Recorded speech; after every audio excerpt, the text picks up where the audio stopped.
bonjour à tous, je suis Régis Guyon, je suis responsable du pôle médiation et expertise à l'Institut français d'éducation à l'ENS de Lyon et j'ai le plaisir d'animer cette table ronde de clôture du printemps des cités éducatives en compagnie de 3 membres du CNOE, du Comité national d'orientation et d'évaluation des cités éducatives, quelque part pour faire pas le bilan du printemps, mais le bilan des cités depuis leur lancement il y a 2 ans à peu près maintenant, et puis pour tracer peut-être des perspectives pour l'année ou les années à venir. Alors j'ai le plaisir de recevoir Sylvie Charrière, députée de la, bonjour, de la 8e circonscription de Seine-Saint-Denis et qui préside justement ce CNOE. Richard Meyrat, donc, qui est élu à Gennevilliers et qui est vice-président du réseau français des villes éducatrices, en charge des cités éducatives au titre de ce réseau-là. Et enfin, Étienne Butzbach, qui est vice-président de la Ligue de l'enseignement, en charge de l'éducation et du numérique, et qui anime aussi depuis quelques années le réseau mixité du CNESCO, donc le Conseil national de l'étude du système scolaire. Alors, avant toute chose, Madame Charrière, est-ce qu'on peut, pour que les choses soient bien posées, de présenter ce comité, ses missions, son rôle et qu'est-ce qu'il produit, on va dire, depuis sa création? Bien, ce comité, hein, il suit ces cités éducatives, cette belle ambition collective depuis sa création. Donc, il a été mis en place par 2 ministres, donc Jean-Michel Blanquer et Julien Denormandie, donc en novembre 2019. Et comme toute politique publique ambitieuse, il est important d'avoir une instance extérieure qui puisse regarder cette expérimentation avancée, l'accompagne, on construit cette doctrine, cette ambition, cette démarche au fur et à mesure. Donc ce comité, il est composé de 3 collèges d'experts issus des collectivités, du monde associatif, du monde institutionnel. Et donc on a produit un premier avis au moment où la crise était, le confinement arrivait. Et puis là, nos travaux aboutissent à un rapport qui va sortir dans les prochains jours avec une étude, des analyses et voir tout ce qui se met en place autour de ces cités qui est vraiment très riche et voir comment on va pouvoir capitaliser des choses sur ces expériences et dresser des perspectives et s'appuyer bien évidemment sur toutes les expériences terrain qui sont en train de se mettre en place pour apporter beaucoup plus d'expertise et continuer à avancer sur ce projet qui est une construction, à mon avis, de long terme parce que ça bouge beaucoup de choses. C'est un nouveau paradigme et j'ai beaucoup de confiance dans toutes ces actions qui vont se mettre en place. Alors justement, pour planter le décor, on en parlait du CNOE, maintenant les cités éducatives, on part du principe que ceux qui nous regardent connaissent, mais mettons que tout le monde ne comprend, enfin n'a pas tous les repères indispensables pour comprendre. Comment vous définiriez cette démarche des cités éducatives telle qu'elle, du coup, comme vous venez de dire, elle commence à se construire, à se poser progressivement depuis 2 petites années? Eh bien, en fait, c'est un concept qui sort des propositions qu'avait pu faire Jean-Louis Borloo au moment où il a remis son rapport, mais qui viennent de beaucoup plus loin, puisque dès 2005, à travers une loi qui est la loi sur la cohésion des territoires, il avait déjà travaillé sur l'importance que le territoire pouvait apporter dans sa contribution à la réussite des jeunes. Donc l'idée, c'est comment justement toutes les politiques publiques, toutes les actions que peut porter un territoire peuvent s'articuler avec l'école et du coup construire cette symbiose pour que toutes ces actions favorisent la réussite des jeunes. Donc c'est une dynamique très très complexe, une horlogerie très complexe à mettre en place sur un territoire. Du coup, Richard Meyrat, par rapport à votre poste d'élu aussi, par rapport, comment vous percevez cette démarche-là et en quoi elle peut se distinguer du coup des autres qui l'ont précédée et le côté un peu inédit de la proposition qui est faite aux acteurs. Alors évidemment, ce que vient de dire Sylvie est très très important, c'est-à-dire qu'on est dans une nouvelle culture quand on réfléchit à ces cités éducatives, au niveau des territoires, au niveau des villes. La pratique tout à fait classique, c'est de bénéficier de dispositifs, hein, c'est-à-dire qu'il y a des missions d'accompagnement des territoires. Très souvent, ce sont des dispositifs qui sont là pour corriger ce que ne peut pas apporter le droit commun. On est tous égaux sur ce territoire, mais il y en a de plus égaux que d'autres. Donc les politiques de correction se font au coup par coup à partir de problématiques identifiées et à partir de problématiques identifiées de construction de dispositifs qui sont des espèces de modes d'action clés en main, je vais dire. C'est-à-dire que tout est écrit et puis on y va, une cause, un effet, et puis on déroule ça. La cité éducative, c'est on va dire une copie qui est à moitié écrite. Elle est écrite dans sa philosophie, ce que vient de dire Sylvie Charrière, mais là où elle n'est pas écrite, c'est ce que le territoire va construire lui-même. Et là, on est sur quelque chose qui n'est plus une addition d'activités, mais on essaye de faire en sorte que cette addition devienne une somme. C'est-à-dire quelque chose qui est de la cohérence et qui soit plus productif. Ça veut dire que les cités éducatives, ce ne sont pas des tranches de plus qu'on ajoute au millefeuille. Ce sont vraiment... c'est difficile de faire une cité éducative où il n'y a pas de potentialité. Là, l'idée, c'est que dans les territoires, il y a des potentialités qui se construisent. Et ces potentialités, il faut pouvoir en faire émerger un système. Et donc la cité éducative, c'est une approche, on dit un peu de façon technocratique, on dit systémique, mais c'est plutôt ça. Donc chaque acteur doit se retrouver être un acteur d'un système et non pas un acteur de sa propre mission extrêmement pointue. Est-ce que, Étienne, vous vous retrouvez dans ce que vient de dire Richard Meyrad sur cette philosophie très englobante et en même temps avec sa marge d'écriture, de pages blanches encore à faire? Tout à fait. Les cités éducatives sont une formidable ambition. C'est une formidable opportunité aussi pour les mouvements d'éducation populaire, les collectivités qui, déjà depuis plusieurs années, travaillaient sur des projets éducatifs de territoire, au sens large du terme, au sens global du terme, l'embarquement finalement de l'ensemble de la communauté éducative, articulant l'éducation formelle, l'école, mais aussi l'éducation non formelle, tous les acteurs de l'éducation, et l'éducation informelle. Ce qui se passe dans les réseaux sociaux, ce qui se passe dans la famille, on voit bien que c'est tout ça qui va concourir à l'enfant et aux jeunes à pouvoir se former et à être acteur de ces apprentissages. Donc pour nous, c'est cet élément-là. Alors il y a une chose très importante, c'est ce changement de paradigme qu'évoquait Sylvie, et le temps qu'il va falloir, parce que ça veut dire de formidables mutations culturelles dans chacune des institutions, l'éducation nationale d'abord, mais aussi les collectivités, l'ensemble des acteurs, et que là, les cités éducatives, pour moi, c'est quelque chose de longue portée. C'est pour ça que Richard a raison à parler aujourd'hui. Vous évoquiez la question du bilan, on n'est pas au bilan, on est dans un point d'étape.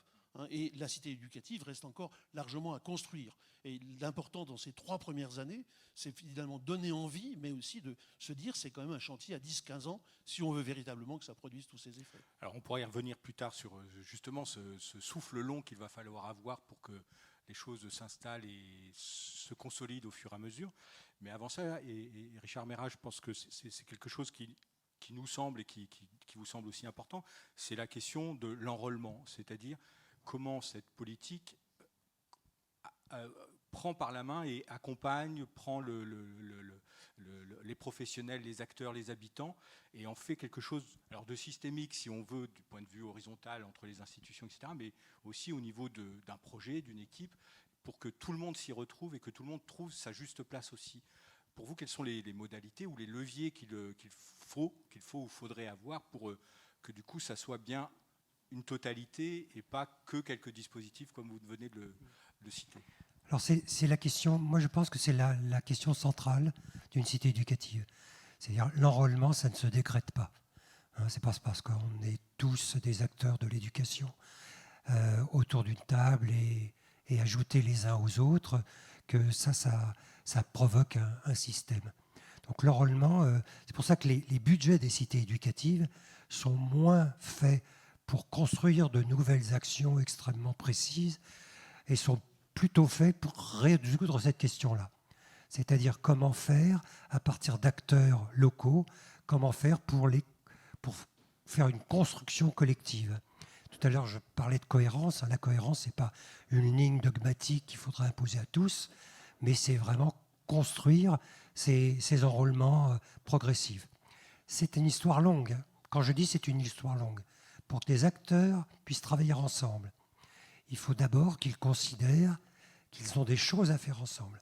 La première chose, c'est que quand ils se repèrent autour d'une table, il va falloir qu'il vérifie que le voisin n'est pas sur ses plates-bandes. Donc il y a déjà quelque chose qui va pas de soi. Mais tout en se mettant d'accord sur des objets de travail communs.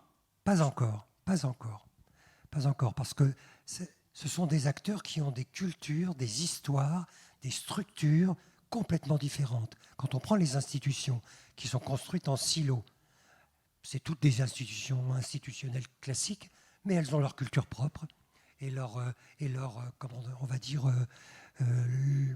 leur feuille de route individuelle.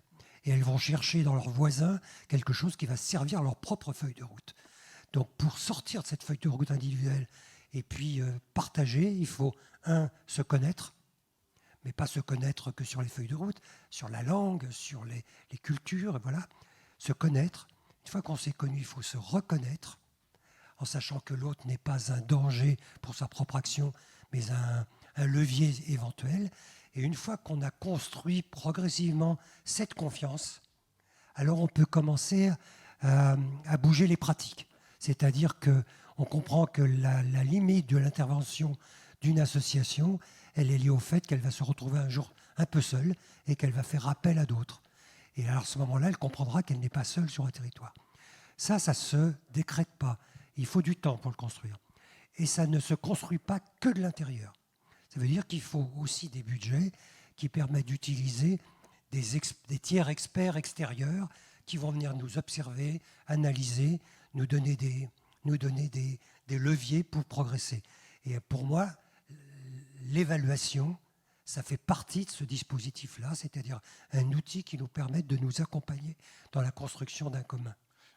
Donc justement, c'est ce que je voulais voir avec Étienne sur justement le rôle que l'évaluation peut jouer, non pas pour être dans le contrôle et la vérification, ce qui pourrait être un peu tétanisant par rapport aux objectifs qui sont donnés, mais de bien d'être un repère, ou en tout cas une régulation de ce qui est fait, pour accompagner la pratique et voir justement s'il y a des frontières qui peuvent être passées, s'il y a des objets communs qui peuvent être identifiés, et comment tout ça peut être progressivement mis au travail collectivement. Alors, l'enrôlement, c'est un défi majeur, hein, comme le disait Richard. Il y a encore loin de la coupe aux lèvres, il faut bien le dire. Mais c'est normal. J'ai évoqué la question du processus. Et le problème, c'est d'enrôler l'ensemble des acteurs. Quand je dis bien l'ensemble des acteurs, c'est non seulement les enseignants, mais l'ensemble des personnels de l'éducation nationale, les personnels qui ne sont pas les collectivités, des associations, mais aussi les familles, et puis bien sûr les enfants et les jeunes, hein, qui sont aussi des acteurs au premier chef et qui devraient avoir non seulement le droit à la parole, mais aussi être des acteurs pris à part entière. Et il y a au moins, on a identifié au niveau de CNOE 5 piliers, alors 5 leviers. Alors il y a l'évaluation, hein, une conduite de l'évaluation qui soit bien une démarche qui d'abord s'appuie beaucoup sur l'auto-évaluation et qui implique justement ces acteurs dans l'ensemble de leurs composantes. Et certaines cités ont commencé d'ailleurs, mais on voit bien que c'est très disparate pour le moment et que tout l'enjeu des années à venir va être comment on installe dans le paysage de l'intervention cette question d'évaluation. C'est aussi la question des observatoires, hein, c'est aussi la question des recherches-actions, c'est aussi la question de la communication. Hein, et puis aussi la question des formations, je voulais y revenir, et notamment les formations conjointes ou les formations intercatégorielles ou des formations qui incluent d'ailleurs des parents. Enfin, on voit bien là, à mon avis, ça sera un des outils, et certaines cités l'ont bien compris puisqu'elles ont déjà tenté de mettre en place ces formations qui sont difficiles parce que c'est interinstitutionnel, c'est quelque chose qui dépasse les cadres dans lesquels d'action actuelle. Oui, c'est comme un révélateur de ce qui était dit avant, c'est-à-dire pour pouvoir se réunir, il faut réunir les conditions pour pouvoir se réunir et du coup accepter que les règles des autres soient prises en compte, enfin les contraintes des autres soient prises en compte pour faire du commun. Et il y a un autre aspect dans cette question de l'enrôlement, etc., c'est la manière de faire réseau entre cités. Et surtout, là, on est sur 80 sites, puis 46, peut-être bientôt 200. Enfin, c'est la perspective. Et du coup, comment on anime? Il y a des groupes de pilotage, il y a des instances qui se créent comme ça. Mais du coup, comment on peut imaginer aussi que ce réseau-là soit un réseau pour se consolider, pour échanger entre pairs, j'allais dire, de site à site, et consolider encore une fois les choses en les faisant, en progressant. Ça, c'est un des gros autres enjeux des cités éducatives. C'est comment on construit nourrit cette intelligence collective, comment on capitalise les pratiques inspirantes, comment on les diffuse, Donc il y a le numérique qui est un bel outil pour ça, mais voilà, au niveau de l'Agence nationale de cohésion des territoires, il y a tout un travail sur l'animation, sur des temps de formation, sur la mise en place de groupes de pilotage thématique qui rassemblent justement des communautés d'intérêt, puisqu'on a des cités éducatives qui ont, voilà, dans le projet qu'elles ont construit, se sont donné des colonnes vertébrales, des axes forts.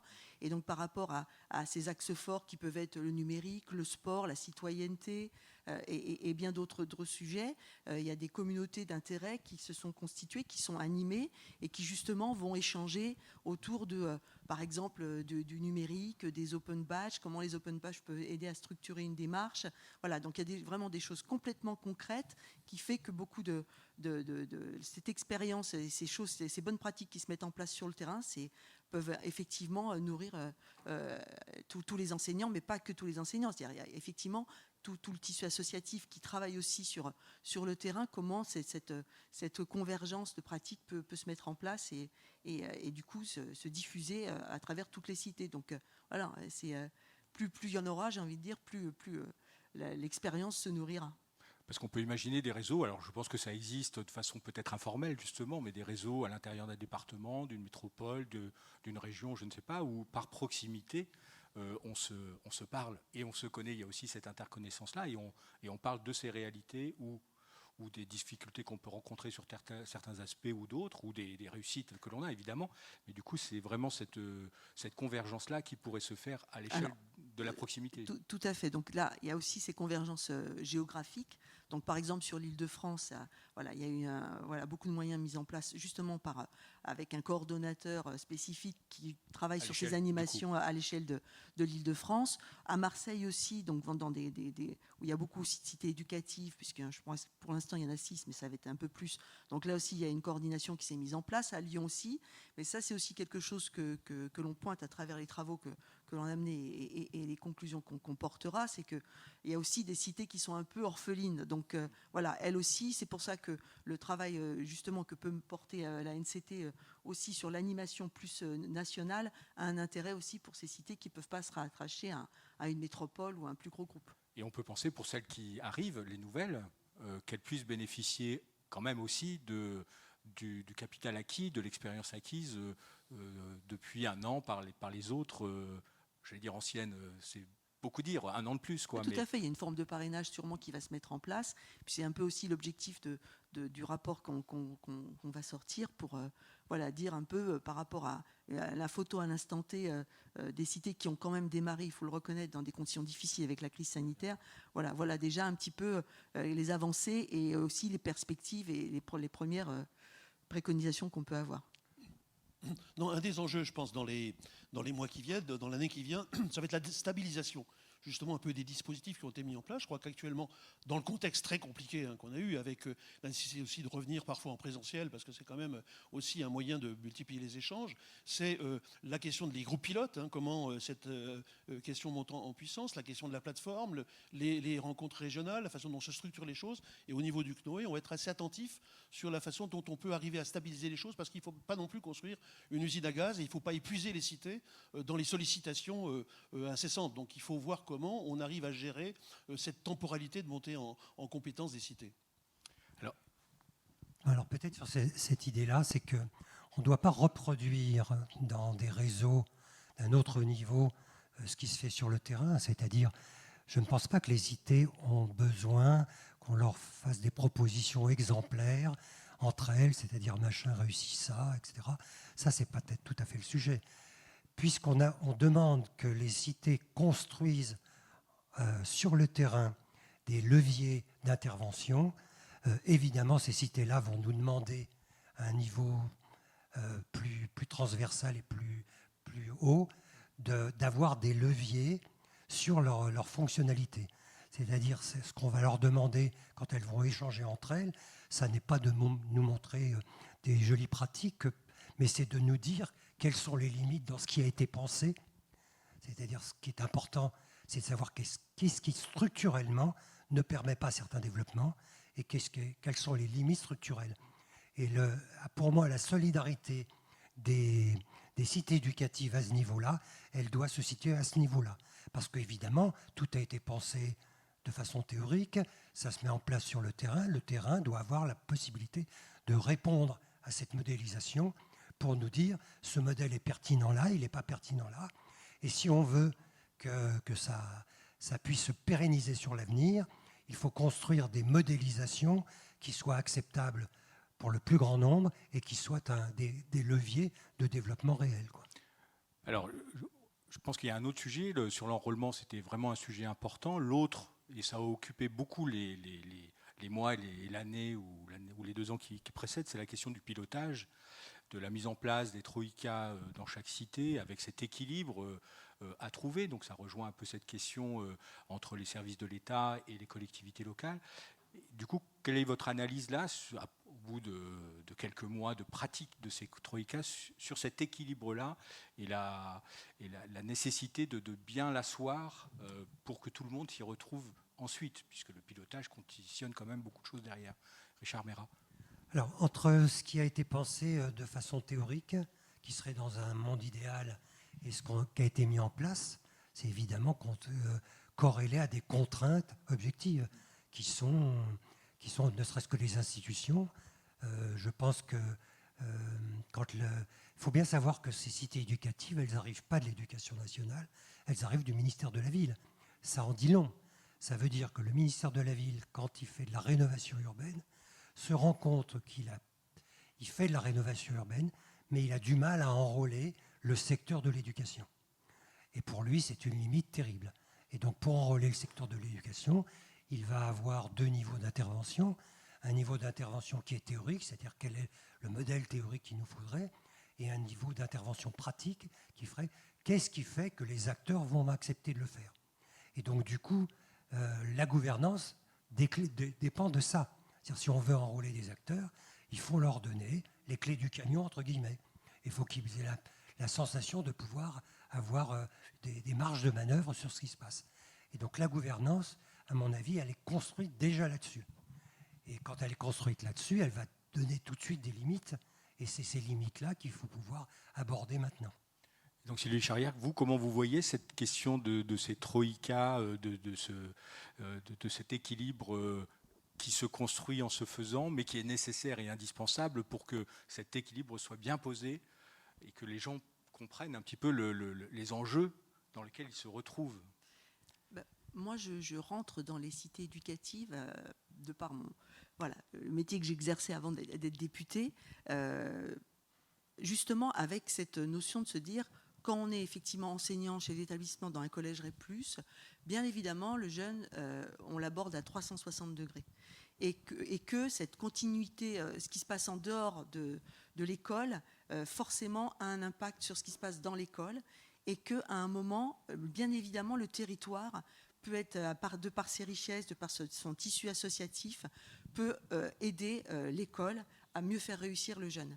Et donc cette articulation, elle est essentielle. Mais elle ne va pas de soi, c'est ce qu'on disait tout à l'heure, par rapport à la culture effectivement professionnelle du monde enseignant, parce que à la fois on dit que l'école est un sanctuaire dans le sens où elle est censée protéger le jeune, mais là pour le coup, on demande justement à l'enseignant de s'ouvrir et de se dire je vais travailler avec de l'associatif à l'extérieur, je vais faire un pont avec l'association qui fait de l'aide aux devoirs, je vais faire un pont avec le conservatoire qui peut accueillir des jeunes et qui a une politique d'intégration par rapport à la musique. Voilà, c'est comment du coup ces liens dehors, dedans se structurent, et ça demande effectivement de la cohérence. Ça demande par exemple au chef d'établissement aussi un changement, une ouverture sur le monde de la politique de la ville qui n'est pas du tout dans forcément son ADN, avec ses connaissances, sa formation. Donc là, on bouscule beaucoup de choses, ce qui est très compliqué. Étienne Busbach, par rapport à... Parce qu'il y a 2 personnages finalement, ou 2 figures qui ont émergé, celui du chef d'établissement, enfin tête de file, et le chef de projet opérationnel, alors qu'on répartit plutôt éducation nationale et ville, pour faire court, et c'est assez... Et du coup, voilà, cette organisation, non pas de la gouvernance ou du pilotage, mais du coup de l'organisation de ce qu'il y a à faire, de ce qu'il y a à planifier, de l'activité à produire, avec les objets, je reviens dessus, mais les objets à mettre au travail en commun, etc. Comment vous percevez ces 2 figures-là, ce rôle-là, Encore une fois, après, c'est quelques mois, j'allais dire années, c'est pas encore tout à fait vrai, mais quelques mois de mise en activité. Bon, il faut bien qu'on voit que derrière cette question de pilotage, il y a au moins 3 grandes questions, hein. Celle du partenariat institutionnel, je vais revenir, celle de la comitologie, et puis celle aussi des échelles, hein, puisque les cités éducatives sont aussi très variables entre celles qui relèvent l'ensemble d'une commune, Mantes-la-Jolie, celles qui plusieurs collèges d'un secteur, 3 cités éducatives à Marseille, et puis celles qui sont beaucoup plus situées. Donc il faut bien voir qu'il faudra traiter aussi ces questions d'échelle, hein. La comitologie, on en a parlé aussi tout à l'heure, c'est les groupes de travail et les comités de pilotage. En ce qui concerne le partenariat institutionnel, ce qui me semble extrêmement novateur dans les cités éducatives, c'est que dans cette approche territoriale des politiques éducatives, on avait les PEDT. Sauf que les PEDT, ils étaient partis sur les rythmes et beaucoup sur le périscolaire. Et souvent, l'éducation nationale n'était pas dans les PEDT, ce qui est un problème, parce qu'il ne peut pas y avoir un projet éducatif de territoire sans que l'école ne soit de plein pied aussi dans cette affaire. Donc je crois que l'idée du chef de file, enfin de mettre plein pied l'éducation nationale, on a vu Thierry Tesson, l'application de la DGESCO, etc., est quelque chose d'essentiel, hein. Mais il faut faire attention à un premier écueil, c'est la question du scolaro-centré. C'est de faire que dire, la cité éducative ne peut pas être seulement la question de l'école, même si elle est, je répète, très importante. Et puis sur le chef de file se pose le problème effectivement de son positionnement. Je pensais bien d'avoir quelqu'un de légitime au sein de l'éducation nationale, chef d'établissement, mais le chef d'établissement il est très pris par définition. Il faut voir aussi comment, dans certaines cités, il y a des coordinateurs éducation nationale qui, aux côtés du chef de file, appuient cette chose-là. Et il me semblait important, il nous semble important au niveau du CNOE, qu'il y ait un équilibre, c'est-à-dire que les collectivités puissent aussi, dans le fameux Troïka, il y a un binôme opérationnel qui est d'un côté le chef de file et l'équipe éducation nationale, mais aussi il me semblait que le chef de projet opérationnel, même s'il doit être surplombé, enfin la cité si je puis dire, mais doit être plutôt situé au sein des services communaux. Hein, ça peut être d'ailleurs, il y a des fois des personnels détachés de l'éducation nationale, mais qui sont quand même au sein des services, parce qu'il me semble que la fonction d'assemblier justement entre l'école et le hors-école, c'est quand même la collectivité territoriale qui est quand même un peu le chef d'orchestre, avec dans les collectivités territoriales une attention aussi au fait de ne pas non plus complètement communaliser la cité éducative, parce qu'il y a aussi le département, il y a aussi la région, hein. On a bien vu qu'au niveau des collèges, il faut embarquer le département. Hein, et au niveau de la région, c'est tout le problème des 16-25, qui est souvent un peu le trou noir de la cité. Donc je pense qu'il y a... alors, dernier écueil, ça peut être, j'ai parlé du scolaro-centré, il y a aussi la municipalisation. Hein, c'est-à-dire qu'il y a le problème des associations, qui ne sont pas des prestataires, qui sont aussi des partenaires. Et le problème, c'est d'avoir aussi de vraiment donner corps à cette communauté éducative. Il y a du travail. Alors, je me permets de prendre au vol 2 petites questions, parce que du coup, qui me paraissent être en accord, c'est-à-dire on parlait de l'enrôlement, donc j'y reviens, mais du coup, c'est une boucle qu'on est en train de faire malgré tout, sur l'enrôlement alors j'allais dire des acteurs, en tout cas de ceux qui travaillent avec les enfants, les élèves au quotidien, c'est-à-dire les enseignants ou les animateurs, etc.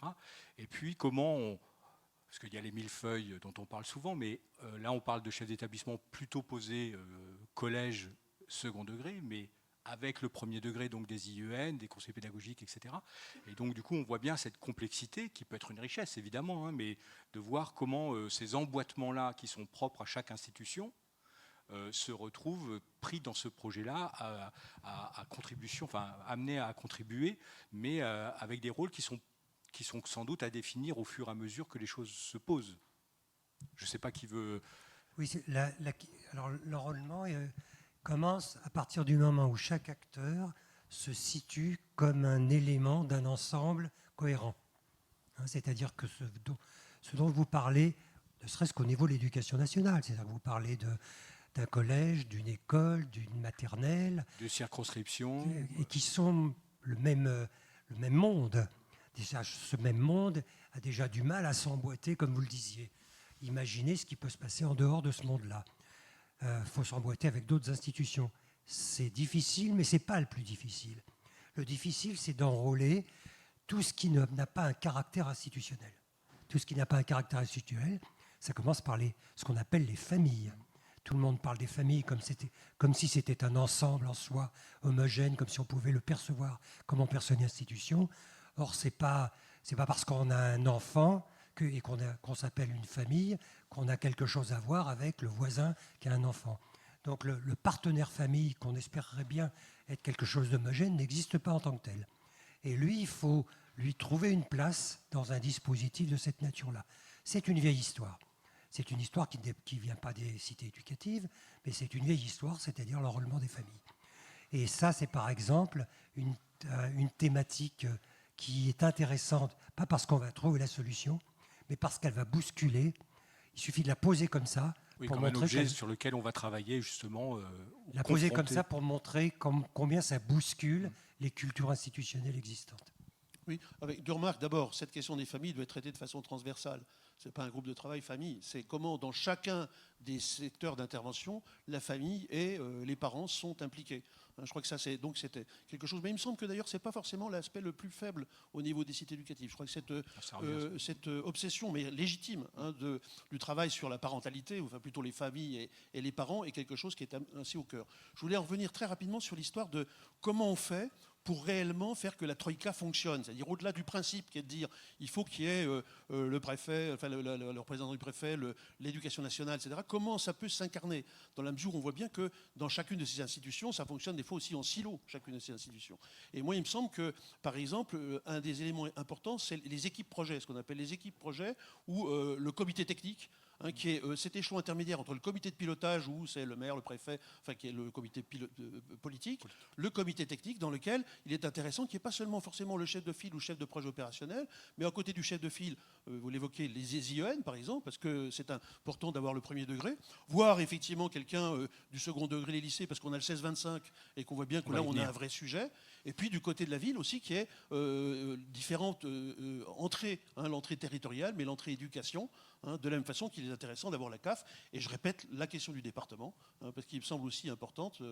Et puis à terme, parce que souvent la région était un petit peu en deçà de la main, mais on voit bien comment se dessine progressivement. Ça va être le travail de cette année au niveau aussi du CNOE, de voir comment, en étant pragmatique, parce qu'il faut partir aussi des réalités locales, la cité éducative marchera si réellement les acteurs s'en saisissent. Et là aussi, il faut faire très attention aux injonctions ou à la question normative. Il faut plus des référentiels que de la norme.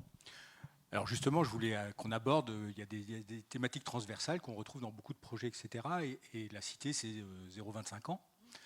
Et voilà, je voulais qu'on évoque l'âge 16-25, les plus âgés, les plus grands, c'est-à-dire ceux qui sont au-delà de la scolarisation obligatoire, et qui paraît, alors pour des raisons aussi peut-être de présence des collectivités qui sont absentes, présentes, ou voilà, convoquées, invitées à contribuer, etc. Et du coup qui paraît un peu en creux, et peut-être moins au cœur des projets, des cités, etc. Et alors je sais que c'est une préoccupation qui est la vôtre. Vous aviez remis un rapport il y a 1 an et demi maintenant sur l'obligation de formation des 16-18 ans. Et du coup, comment vous percevez cet enjeu-là pour qu'il s'installe, qu'il s'impose d'une certaine manière et qu'il prenne vie à l'avenir dans les cités? Là, notre souhait, ce serait effectivement qu'il y ait un focus qui soit un peu plus mis par les cités éducatives sur cette tranche d'âge, parce qu'en ayant positionné au niveau de l'éducation nationale le principal de collège, même s'il s'occupe de l'orientation des jeunes vers la seconde, c'est aussi tout un domaine qui ne fait pas partie de ses références, puisque lui, il a plus un rapport avec le département par rapport à la gestion de son établissement. Donc, c'est un contact plus départemental. Donc, il y a deux angles morts.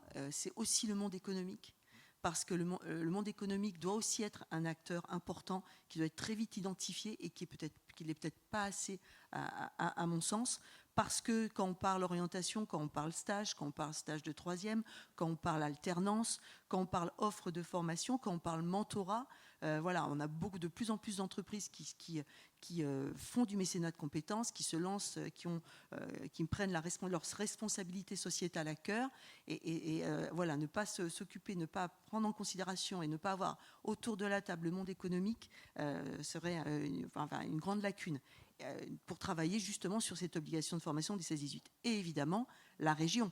Il faut absolument que nos cités éducatives interpellent les régions sur l'offre de formation, puisqu'elles seront responsables de l'offre de formation à la fois dans les lycées, en lien avec l'éducation nationale, mais aussi dans l'offre de formation préqualifiante qu'elles vont proposer sur le territoire. Donc voilà, c'est une grosse piste de travail, je pense, pour nos cités, parce que voilà, elles ont beaucoup de choses à mettre en place et à mettre en œuvre. Donc voilà, chaque jour suffit sa peine. Mais voilà, en plus, l'obligation de formation des 16-18 ans a été votée dans la loi. Elle est en œuvre depuis septembre dernier. Voilà, on a eu la crise. Le plan Agenda de Solutions a apporté un peu plus d'aide dans cette mise en œuvre, puisqu'il y a des moyens qui ont été mis en place sur l'insertion par l'activité économique, la formation de l'AFPA. Enfin, il y a tout un tas de briques qui ont été offertes grâce à ce plan ambitieux de relance et ce plan jeune, dont aussi nos cités doivent s'emparer. Mais on voit bien que le raisonnement sur le bac-3, bac+3, là, qui se forme comme un continuum, du coup, aujourd'hui, enfin, bon, c'est pas que aujourd'hui, mais qui s'impose un peu dans ce raisonnement-là aujourd'hui, avec la réforme du baccalauréat, de Parcoursup, etc., et qu'on ne peut pas raisonner, finalement, si on veut aller vers cette tranche d'âge des 16-25, si ces éléments-là ne sont pas pris, parce qu'il y va. Alors, je pense que c'est une thématique qui se trouve un peu derrière, de la mobilité pour l'emploi, mais la mobilité aussi des études géographiques, etc., etc. Oui, Cher Mera. très rapidement, pour simplifier le propos, on vient d'expliquer que la cité éducative était quelque chose de très complexe, mais de mon point de vue, on a commencé par le plus facile. Quand je dis qu'on a commencé par le plus facile, on s'est intéressé, on va dire, à ce qu'on appelle les publics captifs. Tant qu'on est dans les publics captifs, c'est compliqué, mais c'est facile, entre guillemets.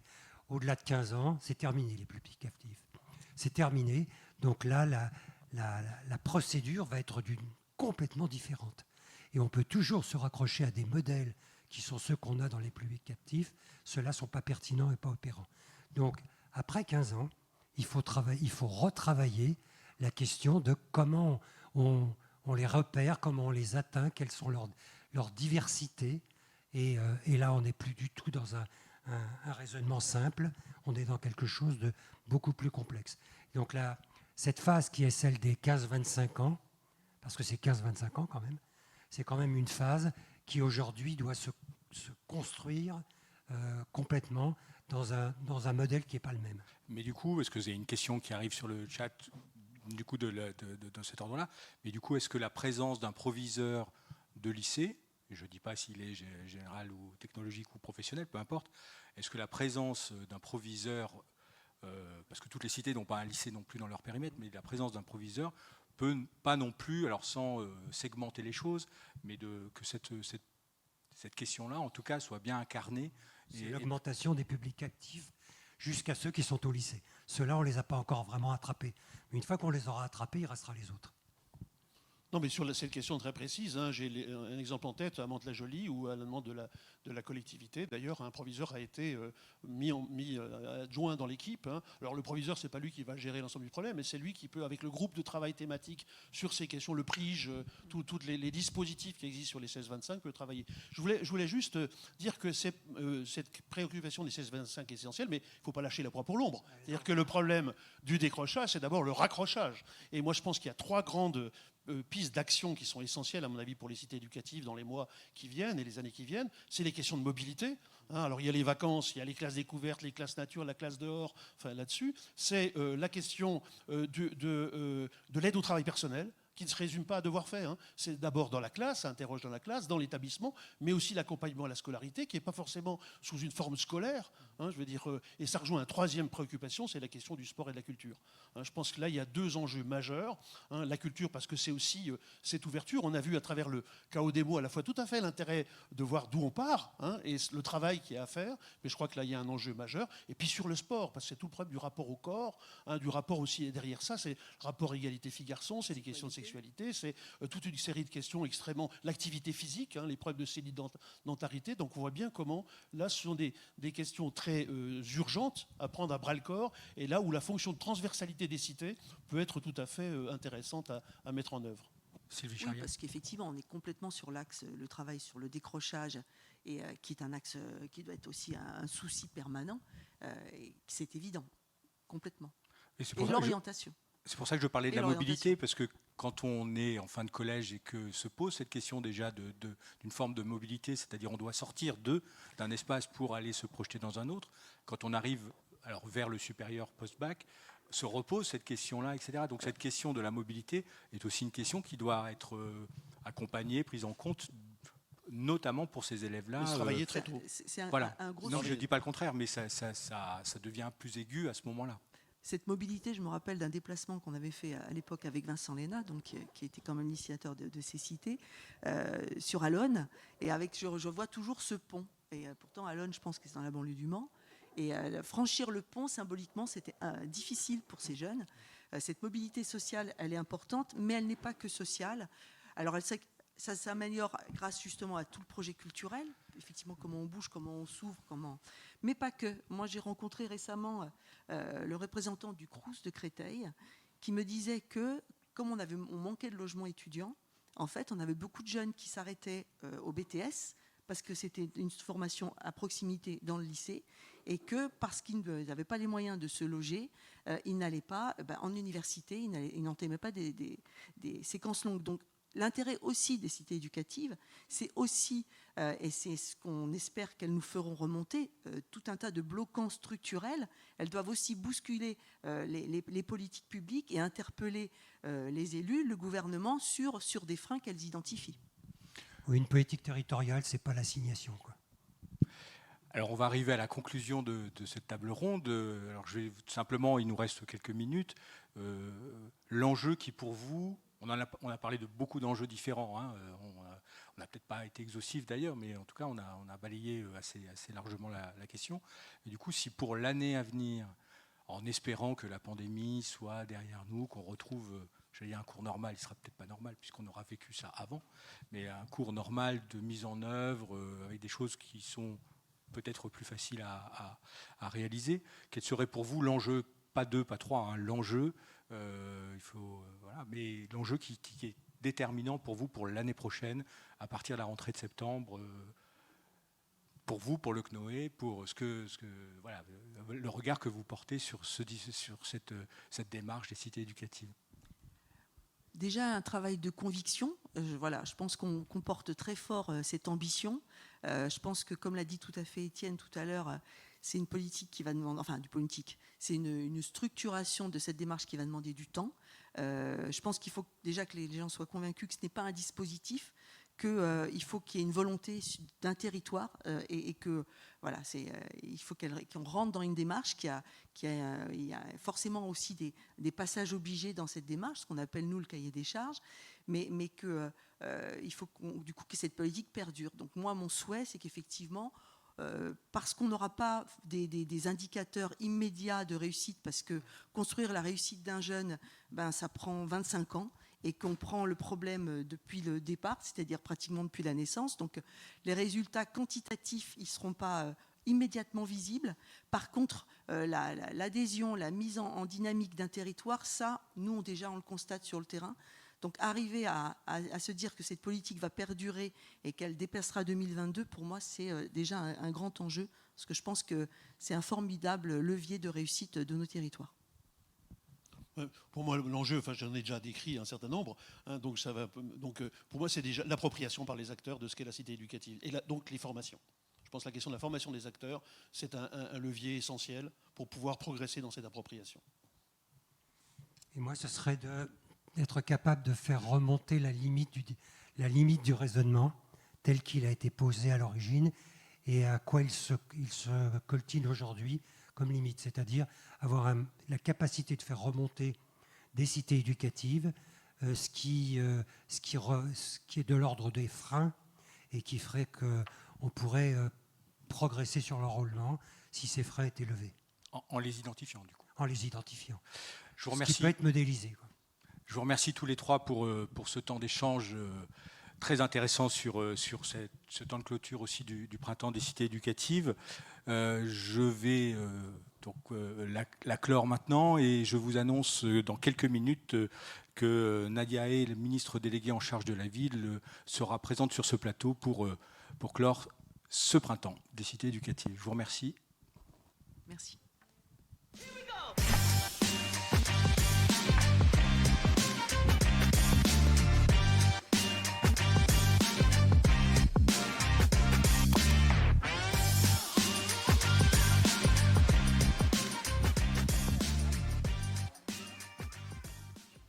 Je m'appelle Massissé. Maguette. Mohamed. Je suis en CM2B. Je suis en 6e. Je suis en première SPVL. J'aime bien mon quartier. C'est ouvert. Parce qu'il y a beaucoup de choses. On fait plein d'activités. On fait du sport. On va à la bibliothèque. Des activités manuelles, artistiques. On fait aussi nos devoirs. Moi, j'aimerais être infirmière. Maîtresse pour les maternelles. Pompière. Éducatrice sportive.